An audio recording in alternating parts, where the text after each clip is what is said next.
Halo pemirsa, apa kabar? Senang sekali saya Astia Dika bisa kembali menemani Anda di program Talk Show yang syarat informasi inspiratif, apalagi kalau bukan bincang sehati.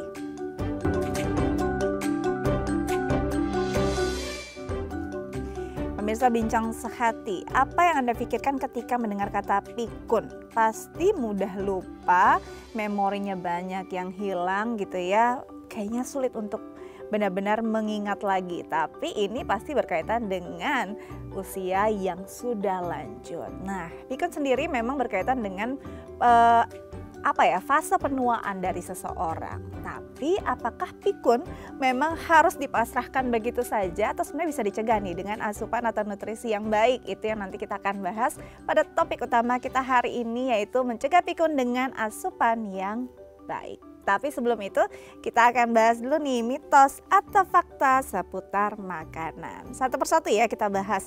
Yang pertama adalah karbohidrat berlebih akan diubah menjadi lemak. Nah, ini kayaknya lagi hits juga ya kalau kita bicara tentang diet, terus bobot badan yang berlebih gitu ya. Banyak yang bilang bahwa ini karena kelebihan karbohidrat. Makanya banyak juga nih yang dietnya itu menghilangkan karbohidrat dari menu makanan mereka. Karena dipercaya karbohidrat yang berlebih ini akan diubah menjadi lemak. Lemak yang menumpuk, pastinya jadi suatu hal yang membuat kita stres ya, karena nggak cuma berat badan di timbangan yang terlihat, tapi juga bobotnya juga makin lebar nih. Kok pertumbuhannya ke samping bukan ke atas gitu ya. Tapi apakah benar ini pertumbuhan ke samping ini karena karbohidrat yang diubah menjadi lemak dan menumpuk pada tubuh kita, atau sebenarnya ini mitos belaka? Nanti kita akan tanyakan bersama dokter kita ya hari ini. Oke, selanjutnya adalah timun bisa menjadi penyebab keputihan. Nah, siapa nih yang suka keputihan gitu ya? Katanya ini disebabkan oleh mentimun. Jadi ogah deh makan mentimun, nanti jadi keputihan. Keputihan nggak enak banget ya, ganggu aktivitas, terus rasanya nggak nyaman. Mungkin ada sebagian orang yang juga disertai dengan rasa sakit, atau bahkan paling nggak nyaman juga kalau disertai dengan bau yang tidak sedap. Nah, benar nggak sih ini disebabkan oleh mentimun gitu ya? Apakah justru keputihan ini ada penyebab lain nih? Mentimun hanya mitos nih ya. Karena kalau kita lihat kondisi keputihan yang disebabkan oleh makanan saja, apakah benar bisa membuat rasa sakit? Apakah benar bisa membuat bau tidak sedap sampai warnanya berbeda gitu ya, yang identik dengan bakteri? Apakah mentimun punya bakteri gitu ya? Jangan-jangan ini mitos belaka. Nanti kita akan tanyakan dan konfirmasi juga nih bersama dokter kita. Oke, selanjutnya adalah produk organik bernutrisi lebih tinggi. Siapa yang suka belanja produk organik? Kayaknya kalau kita udah belanja produk organik aja, baru belanja ya udah ngerasa sehat. Belum lagi kalau dimakan gitu. Padahal ya belum tentu juga nih apakah produk organik tersebut benar-benar bisa menjamin kesehatan kita.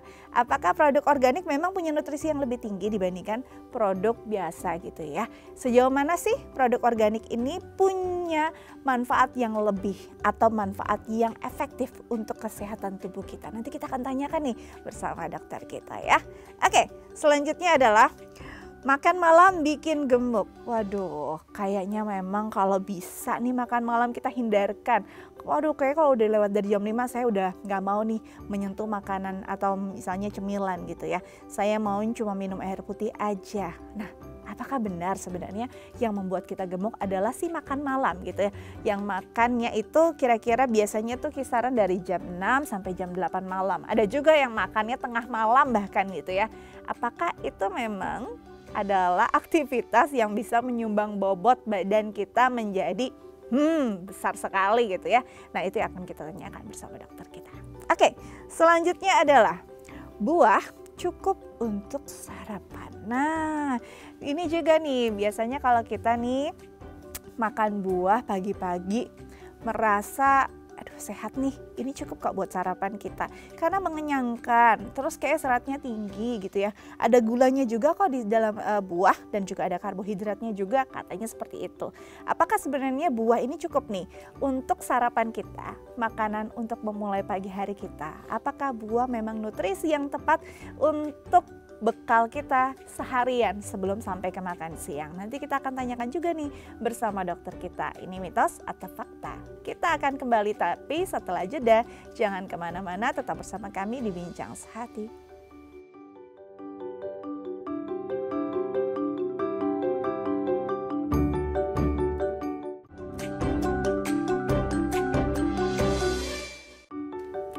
Baik, Anda kembali bersama kami di Bincang Sehati. Di segmen sebelumnya saya sudah bahas nih beberapa hal mitos atau fakta seputar makanan. Tapi kan itu pembahasan saya ya.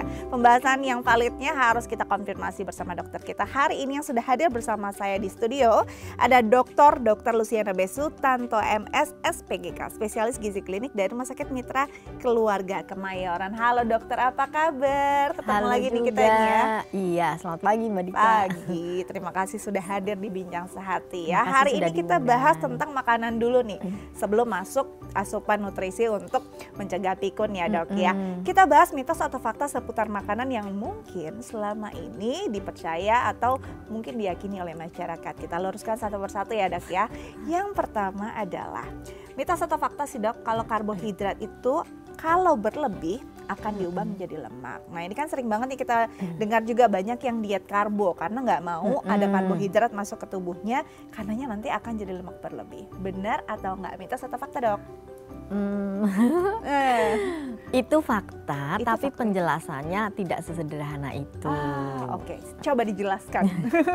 Jadi kalau kita mengonsumsi karbohidrat berlebihan sampai total kalorinya jadi lebih, ya tentu saja yang kelebihan itu akan ditumpuk menjadi lemak di dalam tubuh.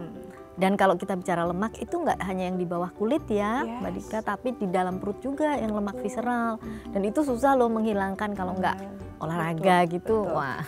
Apalagi kalau lemaknya menempel-nempel pada organ juga ya. Iya, mengganggu kesehatan. Betul. Nah, penjelasan tambahannya, kalau makan karbonya sedikit tapi sumber kalori lain dari protein, dari lemak itu banyak, itu juga akan menyebabkan total kalori jadi banyak ya Mbak. Nah ini juga kalau kelebihan akan ditumpuk jadi lemak, jadi naik berat badannya.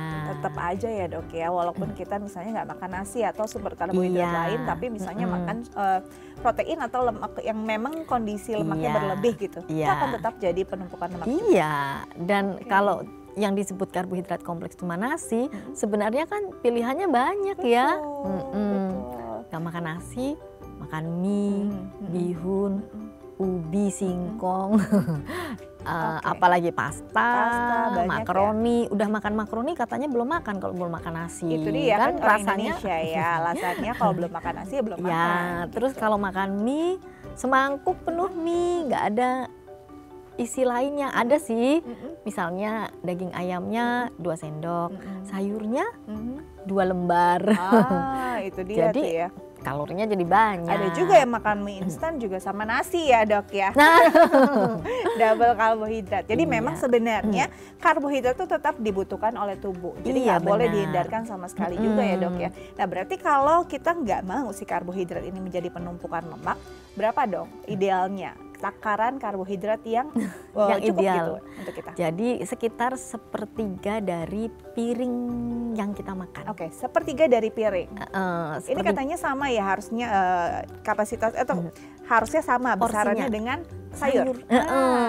Sayurnya juga 1/3, lauknya setengahnya nasi, terus buahnya setengahnya sayur. Nah sekarang ini kan nasi dihilangkan, tapi lauknya dibanyakin. Betul. Ya. Banyak yang kayak gitu soalnya ya dok ya. Iya. Jadi ini salah ya. Jadi harusnya yang ideal adalah nasi 1/3 dari piring makan kita yang sama besarannya dengan sayur. Lalu lauk setengah dari nasi, buah setengah dari sayur. Gitu ya. Jadi itu yang baik ya, dicatat baik-baik nih tips dari dokter kita penting ya. Oke, selanjutnya adalah, nah ini nih yang jadi paham pada kaum perempuan. Timun atau mentimun gitu ya, katanya dipercaya akan menyebabkan keputihan. Bener nggak sih dok? Itu salah banget. Mitos? Iya. Oke, kenapa bisa ada istilahnya paham seperti ini? Saya kurang tahu sejarahnya ya, tapi kalau timun itu kan sayur. Kalau kita konsumsi ya dengan segala sisi baiknya dia akan melengkapi vitamin, mineral, dan serat yang kita konsumsi. Oke, jadi nggak ada urusannya dengan si keputihan ya dok ya? Iya, itu mungkin dokter lain yang harus menjelaskan ya kenapa iya. bisa ada mitos seperti itu. Oke, atau mungkin turun-temurun ya orang tua kita yang harus menjelaskan juga kenapa bisa ada paham seperti itu. Biasanya kalau misalnya mitos yang berkembang di masyarakat kan karena pengalaman gitu ya, pengalaman dari Iya. beberapa orang digeneralisasi. Mungkin seperti itu ya dok Iya, ya. benar. Tapi kalau bisa dibilang ini adalah mitos. Nggak Kalau apa-apa. dari sisi gizi enggak. Nggak ya. Sebenarnya apa sih kandungan yang paling apa ya, yang paling signifikan dan bermanfaat dari mentimun itu untuk tubuh kita? Timun itu sayur salah satu pilihan kalau kita Berarti mau seratnya tinggi? seratnya tinggi. Dan ada vitamin mineralnya di dalamnya untuk melengkapi sayur-sayur lain. Oke. Jadi kita untuk salah satu pilihan untuk mengganti, nah itu boleh tuh jadi pilihan. Jadi pilihan ya. Nah kan kalau di Indonesia sendiri mentimun sering dikonsumsi mentah begitu ya. Iya. Ada nggak bedanya ketika mentah ataupun mungkin ada yang dikukus atau direbus gitu? Ada Perbedaan bedanya. nutrisinya Ada berbeda? bedanya. Ada Bedanya. bedanya. Bagus Iya. yang mana dok? Kita nggak bisa bilang begitu ya karena kalau bagus terus gimana makan mentah terus. Iya nggak gitu. Sebetulnya dimasak tumis itu juga bisa. Kalau ditumis tentu saja teksturnya akan lebih lembut gitu ya. Lembut. Terus tentu saja ada beberapa vitamin yang hilang Oh, oke. kena panas karena panas masakan. Tapi jangan khawatir kan kita juga dapat vitamin dan mineral dari makanan-makanan lain. Oke. Jadi kalau dibilang sebenarnya mau dikukus ataupun tidak, Iya. nutrisinya tetap ada. Tapi ya Iya. secara logika ketika sudah masuk proses masak Ya, yang ada ada yang suhu berubah. panas pasti berubah ya, serat, vitaminnya akan ada pengurangan. Jadi selera ya Kalau dok serat ya. nggak berkurang. Oh serat nggak berkurang, mungkin vitaminnya yang tadi Vitamin berkurang. larut air biasanya berubah. Berubah. Berubahnya seberapa banyak, seberapa manipulasi masaknya. Kalau manipulasinya ya. dimasaknya sampai panas banget, lama banget, diulang-ulang ya makin banyak. Makin banyak yang ini, apalagi kalau sudah jadi bubur timun ya, itu juga jadi udah nggak ada lagi kayaknya vitaminnya. Oke. Vitamin tertentu, nggak semua. Nggak semua, baik. Kayaknya Jadi salah jangan semua terlalu, nih ya. Jangan terlalu ini khawatir. Nah, jadi nggak perlu khawatir ya, makan aja deh gitu ya. Ya. Oke, selanjutnya adalah produk organik bernutrisi lebih tinggi. Kadang-kadang kita nih, apalagi perempuan yang memang sudah hidup di perkotaan, yang sudah punya edukasi tentang kesehatan gitu ya, apalagi edukasinya dari Mbah Google gitu ya. Kayaknya ngerasa sehat banget Gitu. kalau beli makanan atau mengonsumsi sayuran yang organik. Dari belanja aja udah ngerasa sehat dok sebelum Gitu ya. dikonsumsi.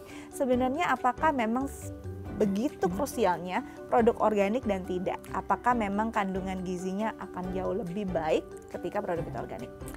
Jadi kalau kita bicara mengenai produk organik, ini kita bicara mengenai paparan salah satunya pestisida atau ngomong nutrisinya. Kalau bicara nutrisinya, kandungannya tuh sama.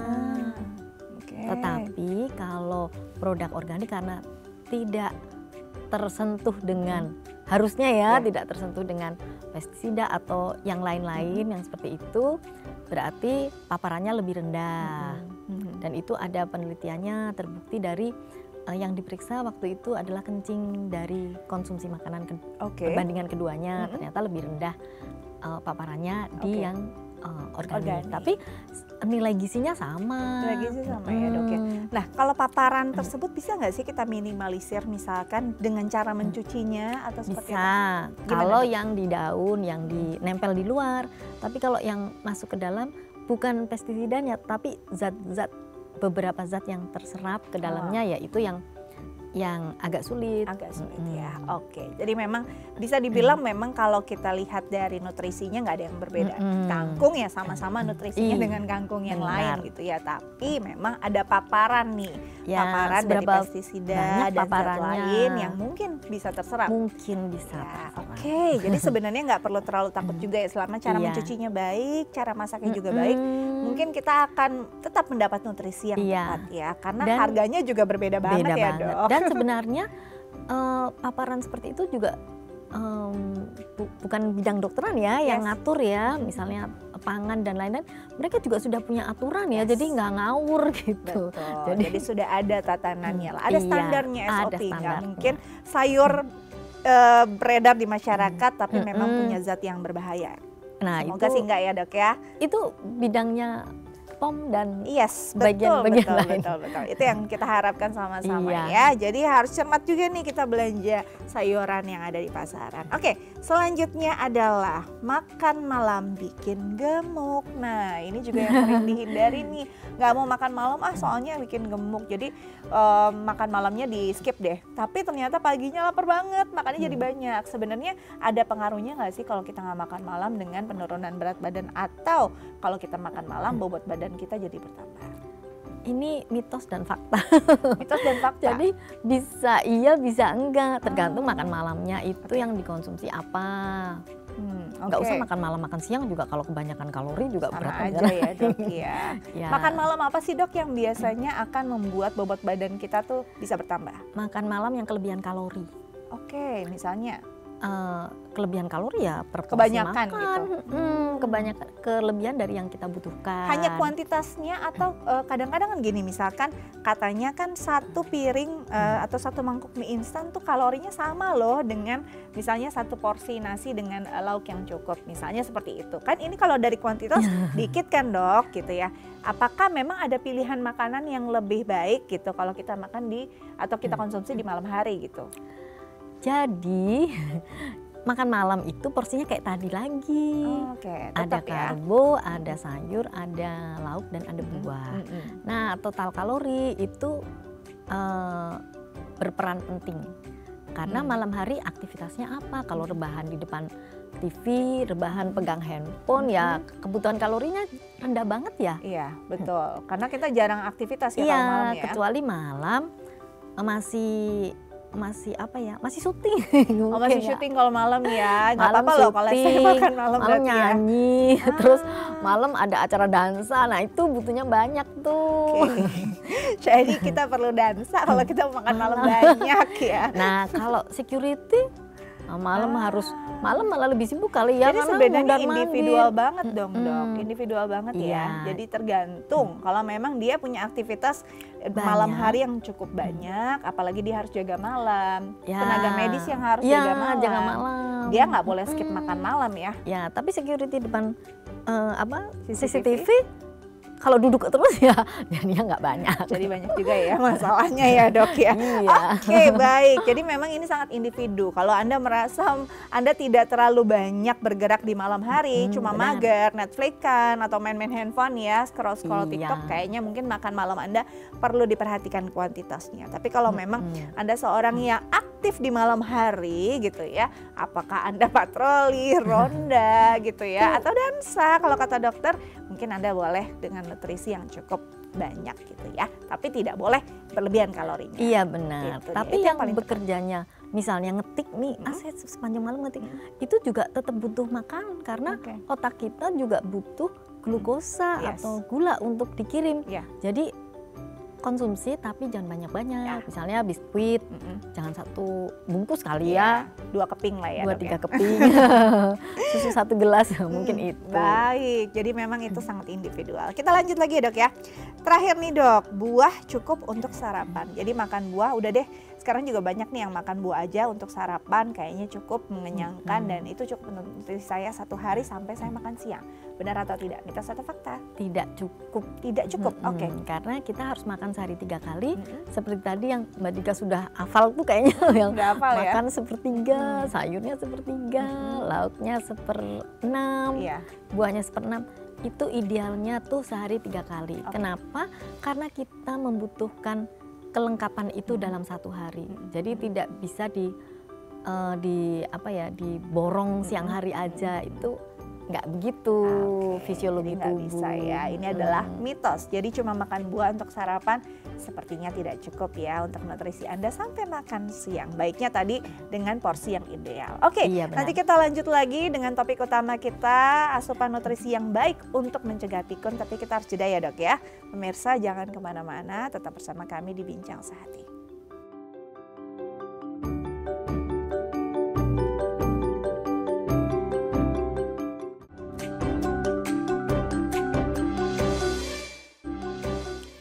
Ya, Ya, pemirsa, kembali lagi bersama kami di Bincang Sehati. Dan kali ini kita akan bahas asupan nutrisi yang baik ya untuk mencegah pikun. Nah, pikun nih ya untuk para lansia ataupun bahkan banyak juga loh yang sudah dirasakan oleh kaum milenial yang memang usianya sudah dewasa gitu ya. Kok jadi sering lupa gitu ya. Ternyata ini ada kaitannya loh dengan nutrisi yang kita asup setiap hari. Itu yang akan kita bahas hari ini, dan bagi pemirsa di rumah yang mungkin punya pertanyaan terkait tema kita hari ini bisa menelpon kami di 0212903264 atau DM ke Instagram kami di @theifamily. Kita lanjut lagi bersama Dr. Luciana B. Sutanto, MSS PGK, spesialis gizi klinik dari Rumah Sakit Mitra Keluarga Kemayoran. Oke, kita bicara tentang pikun. Ini mungkin kalau bicara tentang pikun bukan benar-benar bagian dari dokter gitu ya, penjelasannya. Tapi mungkin apa yang mungkin dokter pahami tentang pikun dan bisa dijelaskan ke masyarakat secara sederhana.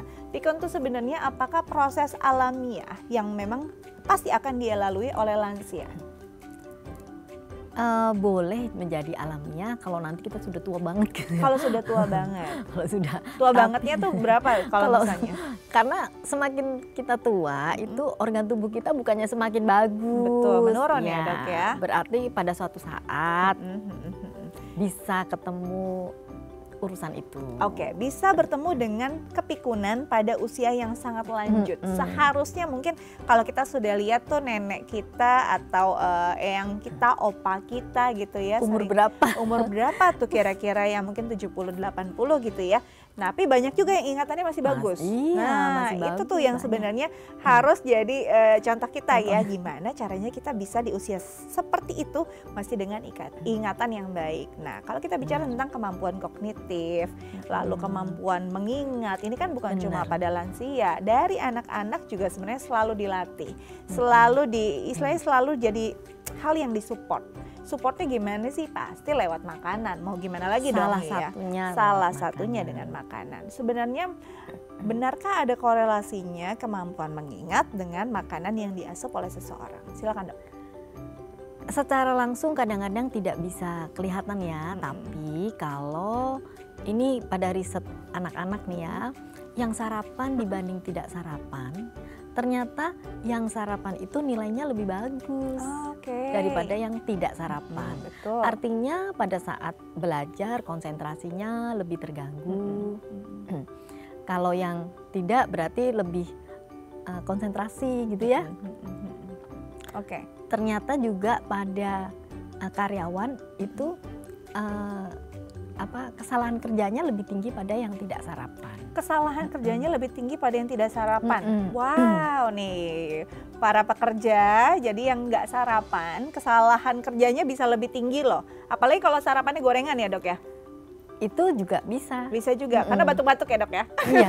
Dokter mau minum silahkan boleh. Kayaknya saya malah jadi batuk-batuk ya. Oke, jadi pemirsa di rumah ini bisa berkaitan juga nih, dimulai dengan asupan pagi yaitu sarapan ternyata bisa berpengaruh pada kemampuan kognitif seseorang. Bahkan bukan cuma lansia, dimulai dari anak-anak. Anak-anak yang sarapan tadi menurut penelitian ternyata kemampuan akademiknya lebih baik, nilai-nilai akademiknya lebih baik karena konsentrasinya lebih tinggi gitu ya. Kenapa sih sarapan atau mungkin makanan yang nutrisinya cukup itu bisa membantu seseorang konsentrasinya lebih tinggi? Apakah memang seseorang saat berkonsentrasi memerlukan nutrisi tersebut gitu? Karena kadar glukosa darah kita yang turun itu berpengaruh pada konsentrasi. Kalau kita kelaparan tuh Mbak Dika, kan kita mungkin nggak merasa bahwa oh saya konsentrasinya baik-baik saja, tetapi dari tes kelihatan. Saya juga punya pengalaman kalau saya tuh lapar, mau antar aja makanya nyelesain kerjaan. Ternyata setelah sama-sama waktunya misalnya 1 jam, yang saya tulis tuh ternyata lebih sedikit daripada kalau saya sedang tidak. Itu karena saya ngepasin sama teori. Nah, selain itu ternyata orang yang tidak sarapan atau kadar gula darah turun atau hipoglikemik ya istilahnya, itu juga selain konsentrasi juga lebih sensitif, Lebih sensitif, mudah tersinggung. secara emosional ya, Ya. namanya perut lapar ya. Oke. Ya, seperti itu juga. Jadi itu kalau untuk jangka pendeknya. Tetapi kalau kita bicara untuk jangka panjang, makan yang tidak sehat itu akan berpengaruh pada kesehatan otak. Misalnya makan terlalu sedikit atau terlalu masuk ke kurang gizi, berarti kan sel-sel untuk tumbuh atau untuk maintenance-nya terganggu ya Mbak ya. Betul. Atau makan tidak beraturan. Saya nggak bilang banyak ya, maksudnya nggak beraturan ya. Kalau sampai kemudian terjadi masalah di metabolik, diabetes, hipertensi, kolesterol tinggi, ternyata itu juga berpengaruh pada kesehatan otak secara keseluruhan. Oke, jadi banyak loh. Cuma istilahnya kita kadang-kadang berpikir makan itu cuma aktivitas yang membuat kita lebih kenyang aja. Padahal dari makan itu banyak banget impactnya, dari konsentrasi, lalu kemampuan kognitif, bahkan emosional. Itu berkaitan dengan apa yang kita makan, apa yang kita kunyah, yang kita telan gitu ya. Nah, kalau bicara tadi dokter bilang bahwa gula darah, lalu bagaimana otak itu bisa menyerap nutrisi yang ada di dalam tubuh dari hal-hal yang kita asup. Ini kan juga berkaitan dengan usia. Kemampuannya juga berkaitan dengan usia, karena makin lansia, makin lanjut usia kita, kemampuannya makin menurun. Nah, Dok, apa yang bisa, mungkin vitamin apa sih yang bisa memang membuat seorang lansia bisa terus membuat kemampuan otaknya baik? Katanya nih, misalkan vitamin B baik loh untuk lansia konsumsi agar otaknya tuh tetap bisa punya konsentrasi dan daya ingat yang baik. Benar nggak sih Dok? Atau misalnya ada nutrisi atau vitamin lain? Itu ada benarnya, tapi penjelasannya ada penjelasannya. Ada penjelasannya, silakan dijelaskan. Vitamin B itu pada kekurangan vitamin B akan terjadi gangguan pada saraf. Oke. Kan otak juga termasuk saraf. Iya. Tetapi kalau berlebihan juga nggak lebih pinter. Ah iya. Oke. Apa yang terjadi kalau kelebihan vitamin B? Tubuh akan itu beban tubuh ya. Tubuh harus membuangnya, mengaturnya bagaimana gitu. Dan kalau kelebihannya berlebihan, sangat berlebihan, ini untuk semuanya, tidak hanya vitamin B. Vitamin dan mineral kalau berlebihan itu bisa toksik di dalam tubuh. Toksiknya masing-masing punya gejala-gejala sendiri-sendiri. Tapi itu biasanya kalau kelebihan. Nah, kapan kelebihan? Ini jadi ngomong kelebihan dulu ya Mbak? Iya, nggak apa-apa, nggak apa-apa. Namanya juga ngobrol ya, jadi kemana-mana dulu.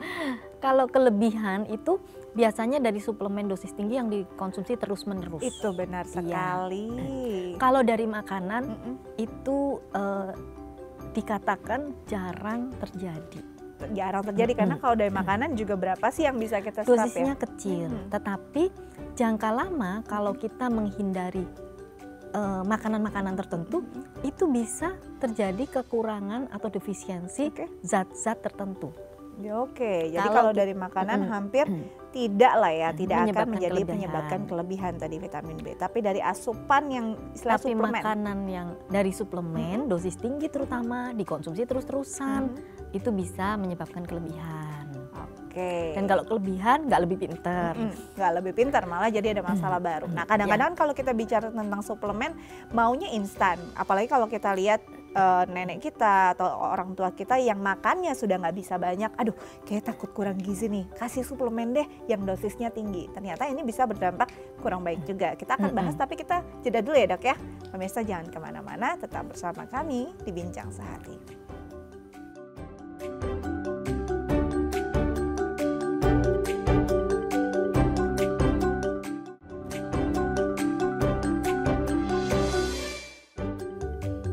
Ya pemirsa, kembali lagi bersama kami di Bincang Sehati, masih membahas tentang asupan nutrisi yang baik untuk mencegah pikun ya. Dan masih bersama dengan dokter kita, Dr. Luciana B. Sutanto, MS SPGK, spesialis gizi klinik dari Rumah Sakit Mitra Keluarga Kemayoran. Dan bagi pemirsa di rumah yang mungkin punya pertanyaan terkait tema kita hari ini, bisa menelpon kami di 0212903244 atau DM ke Instagram kami di @daifamily. Oke, kita lanjut lagi. Tadi kita terputus pada suplemen dengan dosis yang lumayan tinggi. Apalagi kalau kita lihat mungkin lansia gitu kan, makannya udah nggak sebanyak biasanya gitu ya, makannya udah dikit-dikit, dan kemampuan dia mereka untuk bisa menyerap nutrisi juga pastinya berbeda, metaboliknya juga udah menurun kan ya dok ya. Nah akhirnya kita nih para anak yang punya mobilitas tinggi cari jalan instan, udah deh bekali dengan suplemen dosis tinggi biar mama papa sehat, nenek kakek sehat. Benar nggak sih cara itu dok? Jadi gini, kalau nggak cukup makan, kita upayakan makan lengkap. Kita upayakan dulu makanannya itu masalahnya di mana sih? Karena orang tua tuh rasa pengecapnya berubah, berarti mesti disesuaikan. Gigi-giginya bermasalah. Jadi masaknya teksturnya mesti lebih lembut. Ya.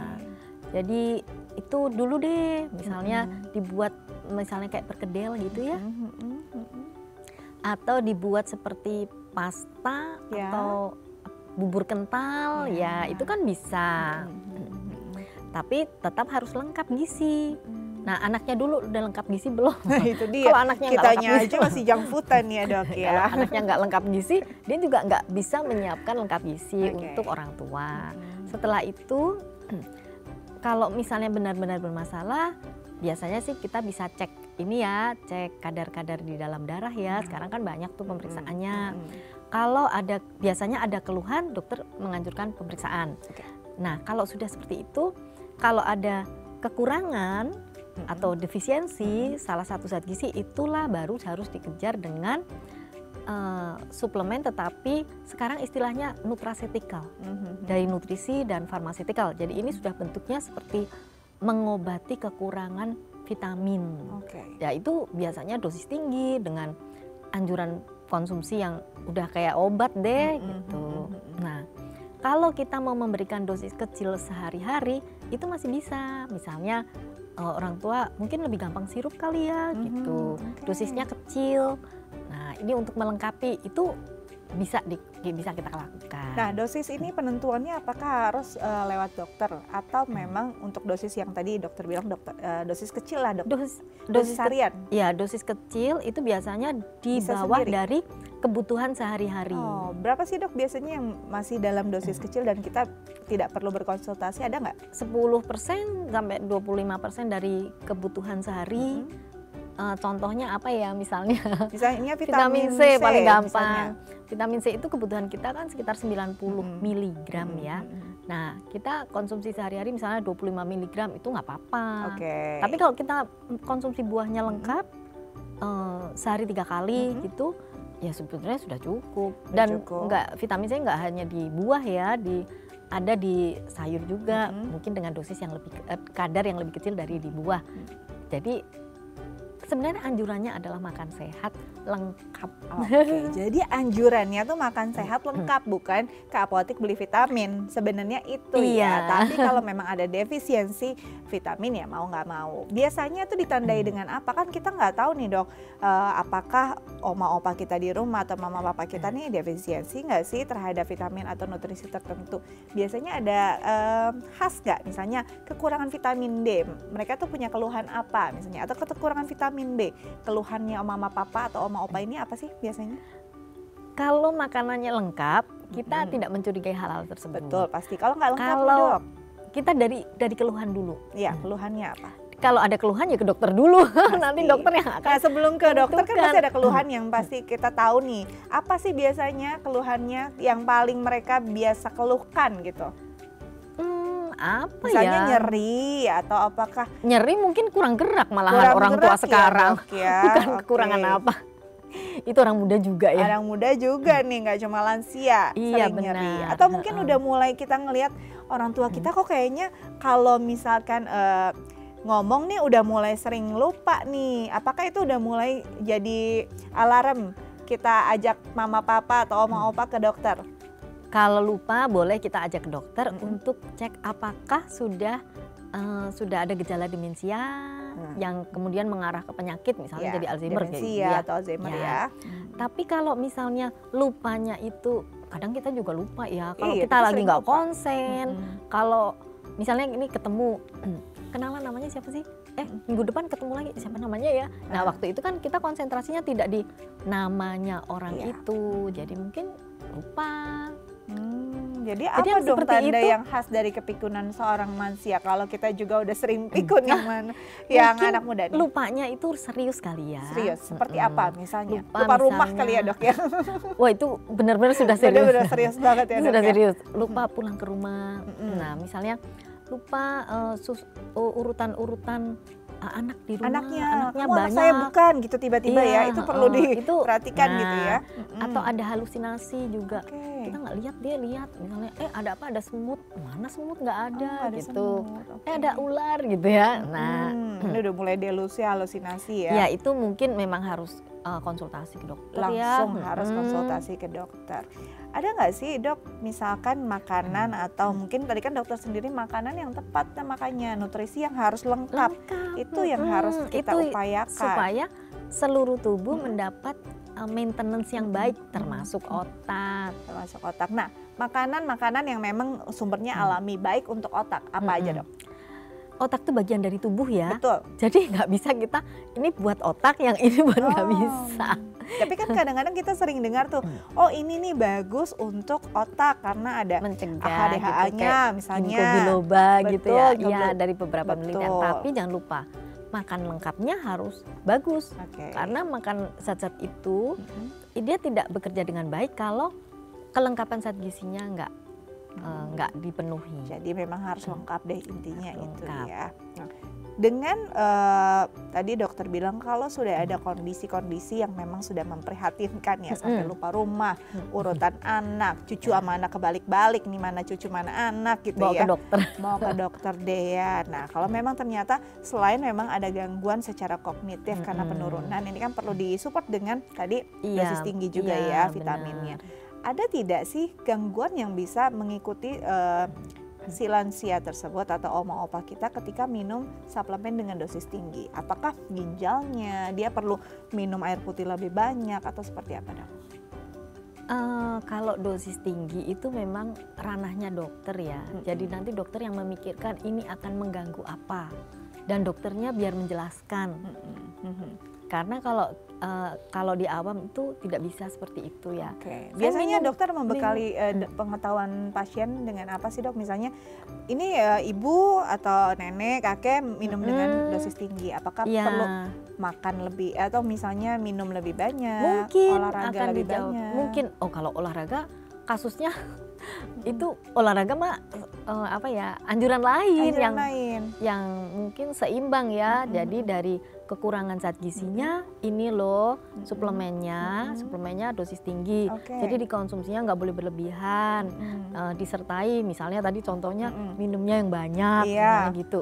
Tapi di lain itu juga ada anjuran stimulasi otak. Stimulasi otaknya ya mesti kalau di anjuran buku-buku tuh main game ya, tapi orang tua jarang yang hobi main game ya. Mungkin misalnya berkegiatan, tetap membaca, dan aktivitas fisik itu juga berpengaruh. Olahraga, bahkan di satu riset saya pernah baca, jalan kaki itu bisa menunda kepikunan atau Alzheimer. Jalan kaki setengah jam setiap hari. Karena ternyata dia mengaktifkan sirkulasi tubuh sehingga sirkulasi ke otaknya juga baik. Jadi jalan kaki itu baik sebenarnya ya. Dan bukan cuma untuk lansia, kita juga udah bisa melakukannya ya dok ya. Kita harus, bukan bisa. Harus ya. Enggak, maksudnya itu bisa dilatih untuk kita juga gitu ya. Gak cuma untuk oma opa gitu. Karena kan banyak juga nih bukan kepikunan nih, memori yang kayak short memorinya aja udah ganggu nih dari muda. Naruh barang lupa. Ya kan? Kalau itu mungkin tidak konsen karena tidak konsentrasi urusan. Berarti kan itu memang perlu konsentrasi yang tinggi, nutrisinya bisa jadi nih karena kurang nih. Nah, apakah kita mungkin mobilitas yang tinggi, misalnya kita jarang, kadang-kadang mungkin saya nih, contohnya gitu ya dok, keasikan kerja, lupa deh terlewat makan siangnya. Makan siangnya terlewat, minum kopi aja sama nyemilnya mungkin cuma 1 keping biskuit dan ngerasa karena lagi kerja udah kelihatan nggak sehat nih. Udah kelihatan nggak sehatnya kan ya dok ya. Nah lama-lama ngerasa kok saya makin sulit nih mendapatkan ide. Ini sebenarnya sudah warning ya bahwa konsentrasi kita lapar kali. Yang jangka ini pendeknya. sudah jadi warning juga sebenarnya konsentrasi Ya, kita benar. menurun ya. Oke. Selain lapar, mungkin juga nggak nyaman Nggak ya. nyaman. Mungkin karena cuma minum kopi saja, lambung sudah ada gangguan, sakit mah. Terus Oke. merasakan itu aja sudah tidak berkonsentrasi bekerja. Betul. Jadinya memang ketika kita merasakan diri kita konsentrasinya mulai terganggu gitu ya, itu bisa dilihat dari ritme kerja kita kok mulainya jadi menurun, melambat. Apalagi mungkin kalau kita dalam dunia redaksi, kita bisa lihat dari kata yang kita hasilkan kok kayaknya Coba makin dihitung betul, sekali-sekali. harus diperhatikan ya. Oke, nanti kita lanjut lagi ya dok ya. Baik. Tapi kita harus break terlebih dahulu Kak. Mirsa jangan kemana-mana, tetap bersama kami di Bincang Sehati.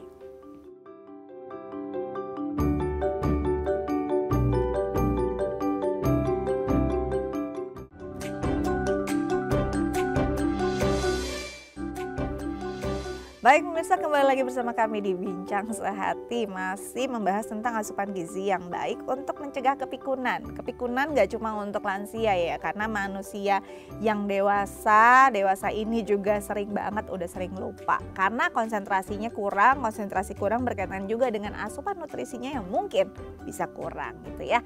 Kita masih lanjut bersama dokter kita, dan bagi pemirsa saya masih mengundang Anda untuk menelpon kami di 021 290 3264 atau DM ke Instagram kami di @daifamily. Lanjut lagi nih bersama Dr. Luciana B. Sutanto, MS SPGK, spesialis gizi klinik dari Rumah Sakit Mitra Keluarga Kemayoran. Tadi dokter bilang, wah gak cuma yang pikun tuh yang udah lansia kok Mbak Dika gitu ya, yang masih muda juga udah sering lupa. Performa kerjanya menurun, bahkan banyak miss juga dalam kerja. Itu berkaitan dengan nutrisi yang memang diasup setiap hari. Nutrisinya kadang-kadang kita berpikir udah cukup kok, tapi kita ternyata nggak sadar bahwa nggak benar-benar cukup. Nah, Iya, benar. nutrisi cukup itu sebenarnya harus disadari betul bahwa ideal gitu ya dok ya, benar-benar komposisinya. Kadang-kadang kita tuh makan asal kenyang gitu ya dok, dan makan yang maunya yang cepet gitu. Nah, Iya, kadang-kadang yang jadi makanan favorit masyarakat Indonesia dengan mobilitas tinggi adalah mie instan. Gimana nih dok dengan mie instan? Apakah berbahaya? Memang seberbahaya itu untuk kita atau sebenarnya boleh kok dikonsumsi dengan tambahan nutrisi tertentu? Mie instan tuh sebenarnya nggak apa-apa sih. Kan itu mie kering. Ya. Kalau kita bilang mie instan itu adalah mie yang dikeringkan, yang dimasak dengan mudah. Kalau kemudian di dalamnya ada segala sesuatunya, itu sebetulnya masyarakat percaya aja deh sama BPOM deh. Oh gitu, oke. Nah, cuma konsumsinya jangan berlebihan. Terus kita juga mesti, tapi masyarakat juga harus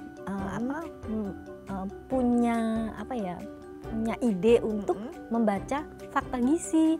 Saya tuh butuhnya berapa sih? Apakah aman saya makan segini? Terus di bumbunya itu kan bumbunya banyak garam tuh. Apakah saya boleh makan semuanya karena sekian banyak di dalamnya? Oh, saya butuhnya cuma segini. Jadi kalau kita hanya menyalahkan ini nggak baik buat saya, terus nggak boleh, semua orang nggak boleh, itu kayaknya nggak pas juga ya kali ya Mbak. Jadi buat yang hipertensi, udah dipesan jangan konsumsi garam banyak-banyak, natrium, cek dulu deh. Kalau cuma natriumnya ya. Apakah berlebihan untuk dia? Ya.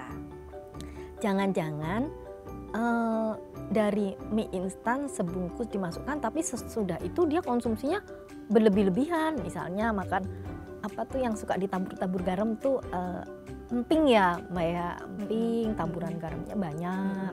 Terus makannya telur asin, ikan asin, nah jadinya kan numpuk banyak semua. Itu jadi kalau mau mengurangi, jadi konsumsinya bumbunya setengah bungkus aja, misalnya begitu. Terus apakah saya butuh sebungkus itu? Nah, karena sebungkus itu sekitar 350 kalori ya. Sedangkan untuk kayak kita nih, itu 350 kalori sampai 400 kalori itu harusnya lengkap semua sudah makanan. Cukup ya, bukan udah cuma lengkap. si mie instannya saja bukan ya. karbonya saja. mungkin bisa karbonya mie instannya setengah bungkus. Oke. Terus kita lengkapi dengan telur, satu Sayur butir, ya, jangan terus lupa ya. sayur, terus udah gitu buah misalnya. Buah, oke. Jadi lengkap. Jadi harus lengkap. Lengkapnya itu bukan cuma kuantitasnya lengkap, Iya, tapi benar. isiannya itu yang Iya. penting ya dok ya. Jadi kalau mau Lengkap makan mie semua. instan boleh ya, ada Boleh sayur-sayurannya aja, iya. ditambah, ada proteinnya telur boleh, atau mungkin protein nabati lainnya boleh. Boleh, misalnya ayam. Oke, protein nabati lain karena kita vegetarian Atau- mungkin oh, juga boleh misalnya tempe tahu gitu tempe boleh ya. tahu. Boleh tofu gitu ya dimasukkan ke dalam mie instan Enak itu. kita. Enak banget ya, jadi lapar ya dok ya. Hampir lapar. Hamil ya, hangat-hangat enak sekali. Jadi nggak apa-apa juga untuk dikonsumsi. Jadi intinya bahwa kalau kita mau makan, memang kita harus memikirkan nutrisinya, harus seimbang. Iya. Saya ulangi lagi, nggak bosan-bosan. Semana sih yang idealnya tadi ya, Iya, nasi benar. itu sepertiga dari piring sama dengan kuantitas sayur, lalu seperenamnya adalah buah dan juga seperenamnya adalah lauk, begitu ya dok. Terima ya. kasih sudah mengingat dan mengulang-ulang.